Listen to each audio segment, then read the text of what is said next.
नमस्कार मंडळी, मी तुमचा लाडका मित्र भरत विजय चव्हाण आणि मी तुम्हा सर्वांचं माझ्या युट्यूब चॅनलमध्ये स्वागत करत आहे. म्हणजे अजय देवगण, आर माधवन, ज्योतिका आणि जानकीचा विशेष उल्लेख करायलाच हवा, कारण जानकीनी जी व्यक्तिरेखा आपल्यासमोर साकारली आहे ती खूप चॅलेंजिंग आहे आणि तिने एकदा नाही तर दुसऱ्यांदा आता ती सेम व्यक्तिरेखा साकारते. कारण शैतान हा सिनेमा गुजराती सिनेमाचा रिमेक आहे. त्या गुजराती सिनेमाचं नाव आहे वश. वशमध्ये सुद्धा जानकीनी ही भूमिका केली होती. आता शैतान हा सिनेमा आपल्या भेटीला येणार आहे येत्या 8 मार्च 2024 पासून. आता जर वश तुम्ही हा सिनेमा बघितला नसेल तर मी तुम्हाला सांगतो, आता एवढी कळ काढली आहेत ना, एवढा एक चांगला सिनेमा तुम्ही मिस केलाय तर अजून 2-3 आठवडे थांबा आणि डायरेक्ट शैतान हा सिनेमा बघा. शैतान हा सिनेमाचा ट्रेलर आपल्या भेटीला आलेला आहे.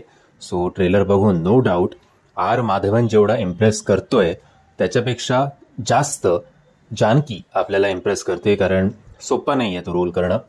ओव्हरऑल जर तुम्ही काळी जादू, वशीकरण, हिप्नोटाईज या सगळ्या गोष्टींवर ॲटलिस्ट एक करमणूक म्हणून का होईना जर तुम्ही विश्वास ठेवणार असाल किंवा एंटरटेन होणार असाल तर हा सिनेमा नक्कीच तुमच्या बकेट लिस्टमध्ये असायला हवा.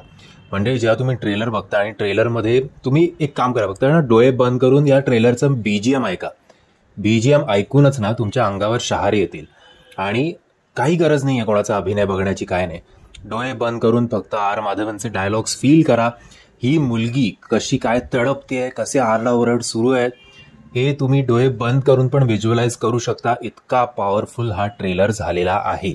मान्य आहे की हा एक रिमेक आहे, ओरिजिन त्यांच्या समोर ऑलरेडी होतं, पण तरी सुद्धा ते इम्प्लिमेंट करणं सुद्धा तेवढंच कठीण असतं आणि इकडेच कुठेतरी आपला मराठी सिनेमा कमी पडतो प्रेझेंटेशन वाईज. एनिवेज, बीजीएम असेल किंवा सिनेमॅटोग्राफी असेल, ज्या प्रकारचा तो सेट आहे, सेटवर ज्या प्रकारे लाइटिंग करण्यात आलंय, सो डीओपीला सुद्धा फुल मार्क्स. आणि अजय देवगण नो डाऊट अंडरप्ले करतायत नेहमीप्रमाणे, बट असं वाटतंय की त्यांच्या या अंडरप्लेमुळे आर माधवनचा जो शैतान आहे, त्यांचं जे थोडं आउट ऑफ द बॉक्स जाऊन, आउट ऑफ कम्फर्ट लेवल जाऊन ते ज्या प्रकारे ही व्यक्तिरेखा साकारणार आहेत ते जास्त उठून दिसणार आहेत. कारण अपोजिट साईडला अजय देवगण आपल्याला खूप शांत दिसत आहेत. त्याचबरोबर ज्योतिका एक अशी आई जिला स्वतःच्या नवऱ्याला पण सांभाळायचं आहे, स्वतःच्या मुलीला, तिच्याबरोबर काय होतंय हे काही कळत नाहीये, मुलीला यातून कसं बाहेर काढणार हे फ्रस्ट्रेशन चांगलं दिसते आणि ते दिसायला सुंदर आहेतच. असो, या सिनेमामध्ये कुठल्याही स्त्रीचं सौंदर्य आपण बघू शकत नाही, प्रत्येकाचा अभिनय बघायला पाहिजे.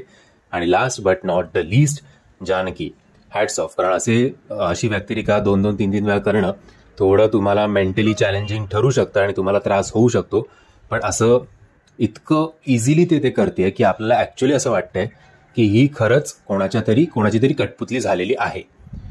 आता जेवढं टीजर बघितल्यानंतर मला ओके वाटलं होतं की चला चांगला काहीतरी वेगळा टॉपिक आहे, पण आता ट्रेलर बघितल्यानंतर हा फर्स्ट शो बघण्याच्या लायकीचा सिनेमा आहे असं आवर्जून सांगावंसं वाटतं. म्हणजे जर तुम्ही हा ट्रेलर बघितला नसेल तर प्लीज खाली लिंकवर क्लिक करा आणि लगेच ट्रेलर बघा. मी आशा करतो तुम्हाला हा व्हिडिओ आवडला असेल. जर तुम्हाला हा व्हिडिओ आवडला असेल तर प्लीज या व्हिडिओला लाईक, शेअर आणि चॅनलला सबस्क्राईब करायला विसरू नका. जय हिंद, जय महाराष्ट्र.